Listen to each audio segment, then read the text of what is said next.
And we're here with MP5. I'm your host, Jordan Wendelken, and this is the last day, maybe even the final countdown day of the 5-Star Conference here in Dallas, Texas. We're at the Hyatt Regency, and I'm joined today by Jim Hastings, president of Hastings Brokerage, and Dorenda King, who's the deputy director of EEO at HUD. Thanks for joining us today. We're honored. Welcome. How has the show been for you guys? It's been enlightening for me. This was my first year coming. I've made so many wonderful contacts that I will keep for probably the rest of my life. I bet you've been kind of a celebrity here. You are the celebrity. You know that, right? You guys know something. I think that has a lot to do with Laura. Yeah. Jim, how's the show been going for you? Excellent. I've been doing REO for almost 40 years, and I look for places to be able to give back and grow the industry, and not necessarily leave my thumbprint on it, but just help the next generation succeed. I was given those chances early on. I was telling you earlier that I would take my wagon down the street and shine people's shoes for a quarter. And I remember one guy gave me a $5 tip. Blew my mind. And I still use that shoe shine kit today. Really? And I don't know, I like, it's a passion of mine to bring out the best in other people. And I will look, as the chair of the force and stuff, I will look out in the crowd, and I will go to the people on the outliers, the people that are out there alone. That's great. And I'll go and care for them. Giving that's back. how I'm wired. I think that suffering that I went through and some of that stuff really brings out your best. That's great. I don't know how to say it that other way. And that's very welcoming, especially for the new REO agents who are coming to the show, maybe even for the first time. They're to be welcome. able to plug in with somebody who's had the experience and has the expertise that you have. Yeah, I and, tell my staff that too. I tell the people on the thing, I said, they put you on a pedestal and your job is to jump off and to talk to them and be reachable. Yeah, definitely. And Dorenda, on the subject of D&I, I mean, we've had multiple labs on the subject matter, had a really good turnout, some really interesting questions coming out, a lot of great news, it seems, for the underserved market. But I do want to jump into kind of where we're at now. I know that home ownership is kind of on this standstill because we don't really know what's going to happen. And I want to know, how is that affecting the underserved market? Wow, that's a great question. So I'd like to actually talk about something that Jim talked about first in terms of inclusion. So Jim said that he looks for the outliers, right? He seeks people who are kind of like on the perimeter. On the fringe. On the fringe. And so when you look at home ownership, there are a lot of people in underserved communities who are on the fringe. And I think that the market has to figure out how to bring them in. So it may not be asking the same questions that they ask everyone else. It may not be using the same criteria that you use for everyone else. It may be that you have to, for the first time, maybe in a long time, look at criteria that's going to help bring them into the fold and into the possibility of home ownership. And I think that's going to be really, really important. And when you have the expertise of someone like Jim, who's been in the business for a while, I think that it can be done. So the education portion of it is as educating the brokers, educating even the consumers on their opportunities. It's almost like you're passing that on to the agents, and then the agents are then passing it on to the consumer. Absolutely. Because it's not always that, they don't apply or someone doesn't have, the credit to be able to be a homeowner. There's so many opportunities. What are some of the opportunities out there that are spawning from the government level for the underserved market? Now, I'm not able to speak in terms of that because I am the DEIA expert, but some of the things that I've heard at the DEI symposiums yesterday had to do with, for example, looking at someone's rent history, because that's I guess probably not the normal thing to look at, but when people have a great track record, there's no reason why they can't enter into the market, or should. That's out of the box. Right. They should be able to enter into the market because that does show past credit history. And that's just one of the things that I heard yesterday. But I do believe that there is a way to bring, again, I'm the DEI expert, to bring a diversity of thought to the table. True. That will then open up the home market, the home purchasing market for other people. And some of those people might not understand, may need more verbal contact. So the applicant, I help run the Homeowner Assistance Fund.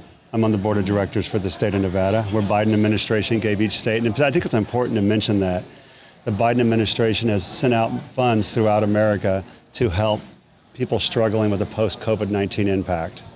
And each state has money. It's called HAF, Homeowner Assistance Funds, and we have a program called Holding Hands. We literally call it Holding Hands.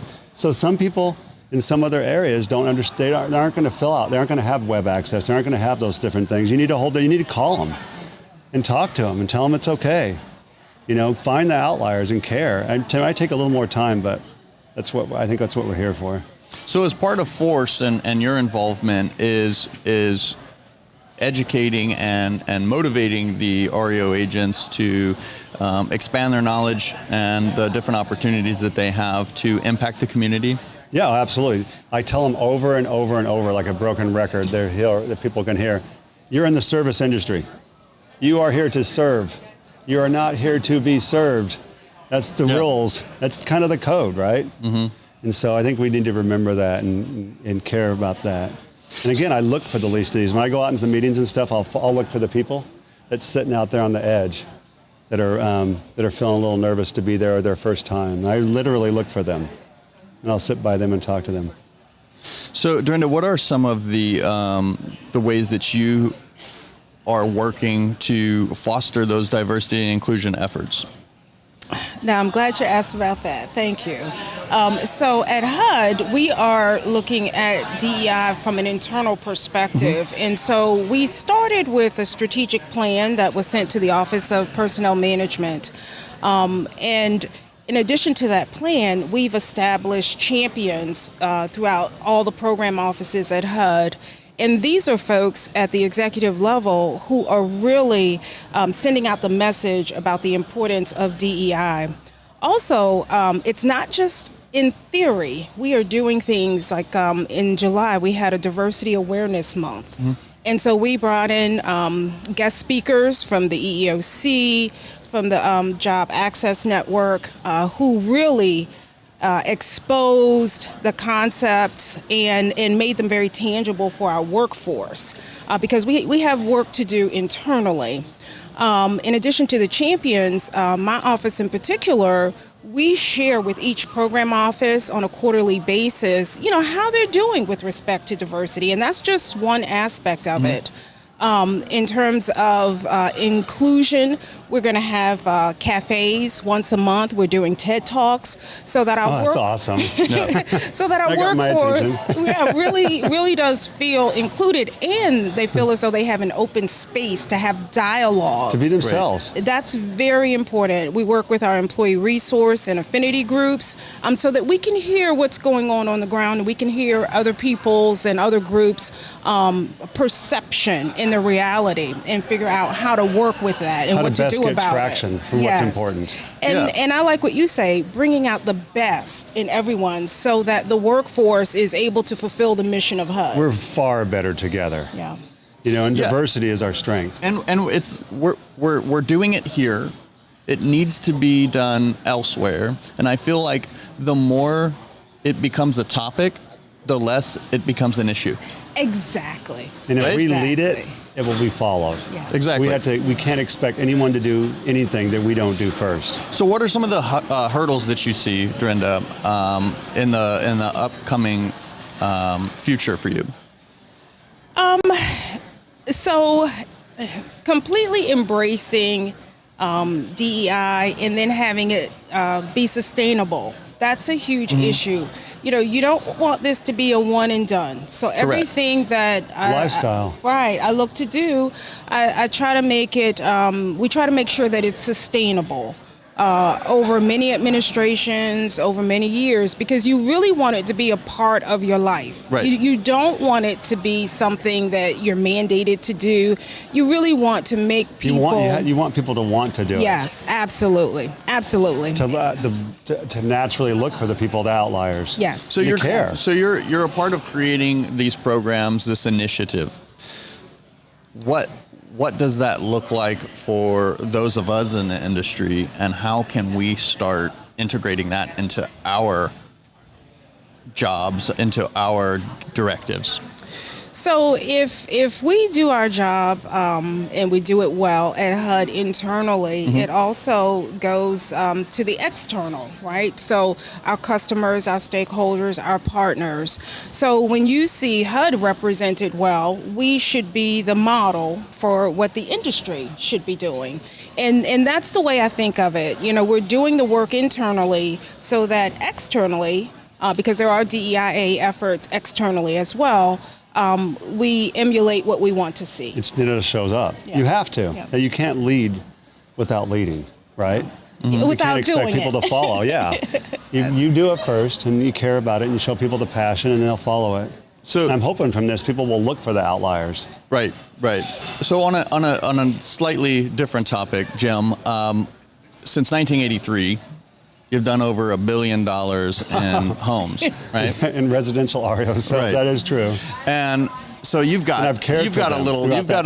You've got a little knowledge here about the industry, and so I want to hear some thoughts from you. And I know we're switching gears a little bit. I want to hear some thoughts from you, because we've just had a few recent interest rate hikes, and there's one on the horizon. We're in the quiet period for the Federal Reserve right now. And there's one on the horizon. We're not really this week. Could be today. Could be today. We're not really sure, but what's going to happen here? What do you foresee in your future? Well, the Federal Reserve, run by Jerome Powell. Jerome is meeting now. He's told you guys clearly, I am going to raise interest rates in the next 8 meetings. Mm-hmm. And then Wall Street and everybody just gets all happy and they say, oh yeah. He said, no, I told you that still. And they fall. And it's like, I still told you that, so I expect at least 3/4 today. It'll be probably maybe 1%. 1% would shock the market better. Remember, he's talking a lot about Paul Volcker. And Paul ran the Fed in the 80s, and Paul ran their internal bank rates, a fair FOMC, up to almost 20%. And interest rates, mortgage interest rates were 13. I don't know if you know this, but the Fed has probably $9.2 trillion into the mortgage space, right, in stimulation. Prior to the Great Recession, they had about $850 billion. So there's a lot of money in that space. Sure. So it raised what's called M2. When M2 raises, when M2 raises, you have inflation. It's a direct correlation. So they need to dry out the sponge and let stuff go away. And let stuff go away. So they're trying to pull out about $3.2 trillion in the next couple of years. And Paul literally said to you 2 Thursdays ago, he said, if I don't cause harm to every single American household, it will be far worse later. I understand the logic behind that. And so if you look at the whole industry as a whole, what were interest rates prior to the Great Recession? 8. And what were interest rates when it was extremely medicated with $9.2 trillion and through QE 1 through 4? 3.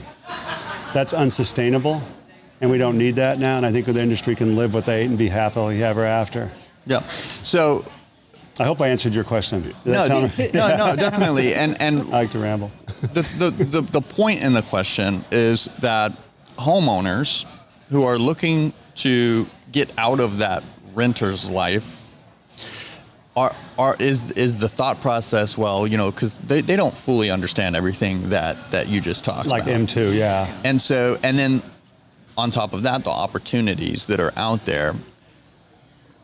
The question is, do you wait? Because if we wait, then is that not part of the problem that we're in? Do we not explore those opportunities as an REO agent? Are we not expanding the education of the potential home buyers and letting them know that yes, while things aren't like they were 3 years ago, that doesn't mean that we just need to stop the economy and just sit on our haunches. In Vegas, that's pretty much happened right now. That's what's happening. Yeah, the market's at a standstill, but other parts of the economy are not at a standstill. They're moving. Right, there's a ton of opportunity. You can't put it all in a box. We need to look at each individual piece and decide the factors that play into that. And it's important, like the East Coast is different than the West Coast, and the Midwest is different. So that's a hard question to answer. You need to have a literate broker that's going to teach you. Exactly. Historically, if you follow the Case-Shiller Index, real estate values have gone up 3 to 4% a year. And every time they've gone up more than that, it's given it back. And so you can look very clearly and see the trend lines. You can see the ups and downs, and that's how the world is wired. That's how it's been your entire life. Sure. And so we know there's a change in the marketplace, and we had the Federal Reserve, Jerome actually said, I am going to do a housing reset. He used the word reset. And reset, he said, prices will fall, interest rates will rise, and then I'll lower interest rates. That's what we were told. That's what people should really be following what Jerome says, because that's the key of it. Mm-hmm. Then we don't know the impact until we see how it plays out. Yeah, and it's definitely interesting to see as we go from coast to coast, kind of where things are going, state by state, and like you mentioned, I love that part. Like you mentioned in Vegas, here in Texas, things are quite different than they are in California and New York, and so on and so forth. And so it's really interesting to see this all start to play out. I know, I keep on talking about the different opportunities and the different programs that there are available for potential home buyers, and even those with current mortgages, as with adjustable rates. That we're all kind of focused and keeping our eyes open on the horizon. And so, any words of wisdom, any type of advice that you have, even for home buyers? For home buyers is to be sensitive, find literate agents that understand, and ask for help, and do your research. And for home owners that are struggling right now, it's important to type into Google HAF, Homeowner Assistance Fund. Call your local Homeowner Assistance Fund office in your state and ask for help. They've all been given money, and we have 5 years to spend it, or Treasury's going to take it back. You're right, exactly. So care, and they'll pay HOA fees, they'll pay taxes, they'll help you stay in that home. And what about agents and brokers? Agents and brokers need to follow what Jerome is saying and become literate in the space. We're doing at the 5-Star Forest, where I do a lot of classes, and I teach you a lot of stuff. We all teach a lot of stuff. And I think there's other great organizations out there now. Just invest in your trade. Invest in your trade. And then when you have a buyer, care for that buyer. I find personally, what I do is I feel like I'm a member of their family for a brief season. Yep. And I got to make sure that mom and dad or brother, sister, whatever, are making a good choice in that space. So learn your trade. Don't think of yourself first. You're in the service industry, and care for the people that are put before you. And make sure you're helping them make good decisions, because they don't understand M2 or all that other stuff, and they don't need to. Right. Everybody has a gift. Mine might be some of the geeky stuff, and theirs is something else. So find that. And part of the home buying process, part of getting involved in these programs, has to do with being comfortable with your agents, being comfortable with the people that you're doing business with, especially when we're talking hundreds of thousands of dollars potentially. Their biggest investment. That's their biggest investment. And with that said, D&I is all about helping to make that decision comfortably with people that you trust, with people that you that you feel comfortable with, and that's a huge impact that D&I has. Dorenda, advice for agents? So in addition to D&I, there's also the equity piece. So figuring out, as you take individual homeowners and potential home buyers, figuring out what that person needs to maybe level the playing field. Equity is not necessarily equal, and so as you get to know the person or the family, figuring out what is it that they need at that table.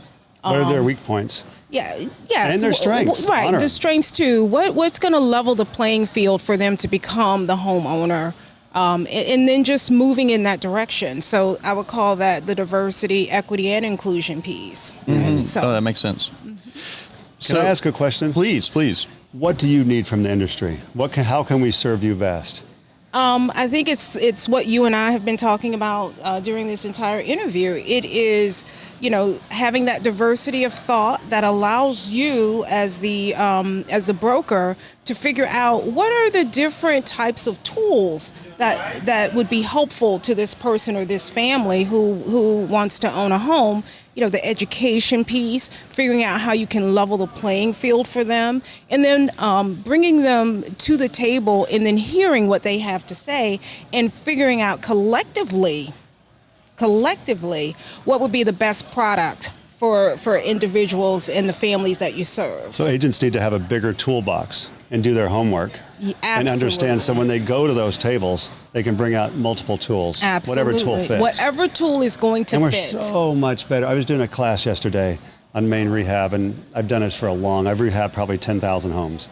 And somebody had an idea, like, that's why we're better together. And the whole class heard it. I said, we all need to write that down. Mm-hmm. We're never above learning. So as far as filling that toolbox, where's the resource that they can go to get more information specifically on D&I? That is the topic of the day. The HUD website, HUD.gov.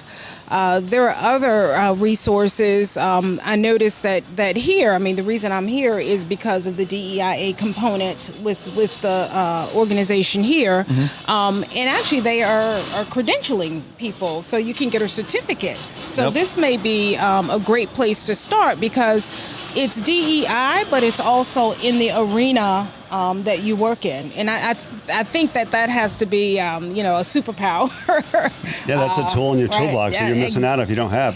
And you might need a regular screwdriver or you might need a hammer. Right. Every speaker yesterday, especially the external speakers, all talked about the various tools. The National Association of Realtors, everything. So I think that seasoned brokerage firms and seasoned real estate agents, I think that they have to look for people that they can bring in and then just educate each other. Yep. I think that's going to be the key here. That's what I told him yesterday too. How do you learn? You learn from each other. You ask.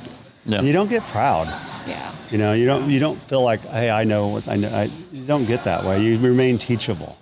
Exactly. You don't know until you know. Servant leadership, right? Yeah, that's right. Servant That's really what it is. We are in the servant. Yeah. People forget. Yeah, We're not here to be leadership. served. Yeah. Jim, where can everyone find your information? Where can they get more involved, especially with Force? With the Force, you can go to the 5-Star Force online. And my own stuff is I'm at huckle.com. Okay. Huckle, I'm like Huckleberry fan. Yeah. I'm huckle.com. Okay. And I'm Jim at huckle.com, and you can read my website. Yeah, I have a dog with me all the time. I own a horse too. Of course, I'm in Nevada. I had to have a horse. I literally do. It's Robbie. He's awesome. Well, I know we could go on forever. There's so much to talk about. I still want to ask and know a little bit more about flea collars on your ankles when you're going into some of the homes. Oh yeah, because I'm licensed in 4 states. When you go into properties, somebody told you that. Well, so we do properties that are been abandoned for a long time or something in the areas.